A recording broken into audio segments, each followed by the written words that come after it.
presented by Mathli Express Music.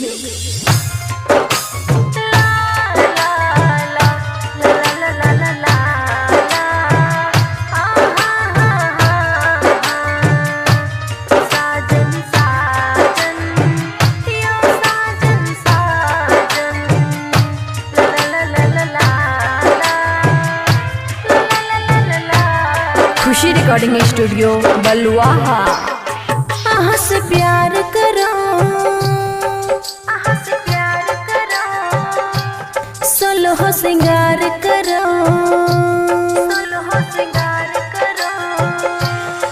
आहा से प्यार करो, सोलो हो सिंगार करो। करवा चौथ के हम व्रत हर बार करो। हमर बिंदिया, हमर काजल, हमर चूड़ी, हमर कंगन साजन साजन, ये साजन साजन साजन साजन, यो साजन साजन। डीजे गुड मधुबनी, डीजे गुड मधुबनी, साजन साजन, यो साजन साजन।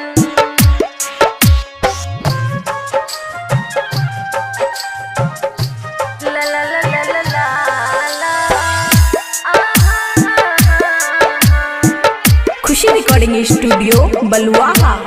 जब तक सूरज चांद रहते साजन साथ निभाब। सिंदूर सदा बन के रहब, नहीं हमरा से दूर जाब। हाँ हाँ ला ला ला ला ला ला ला। जब तक सूरज चांद रहते साथी साथ निभाब। सिंदूर सदा बन के रहब, नहीं हमरा से दूर जाब। हमर जीवन, हमर तन मन सब आहा पर अर्पण साजन साजन, ये साजन साजन साजन साजन, यो साजन साजन।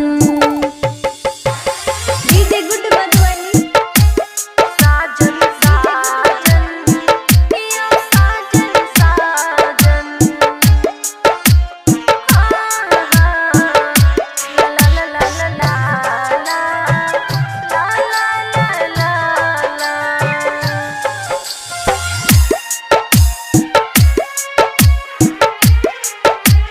हाँ हाँ हाँ, चांद के देखिए चलनी से ता आहा की सूरत पावा।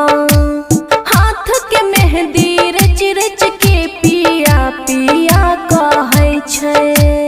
हाँ हाँ ला ला ला ला ला ला ला। चांद के देखिए चलनी से ता आहा के सूरत भावे। हाथ के मेहंदी रच रच के पिया पिया कहै छै। हमर सांस के सरगम आहा से शुरू, आहा पे खत्म साजन साजन, यो साजन साजन साजन साजन, यो साजन साजन। खुशी रिकॉर्डिंग स्टूडियो बलुआहा।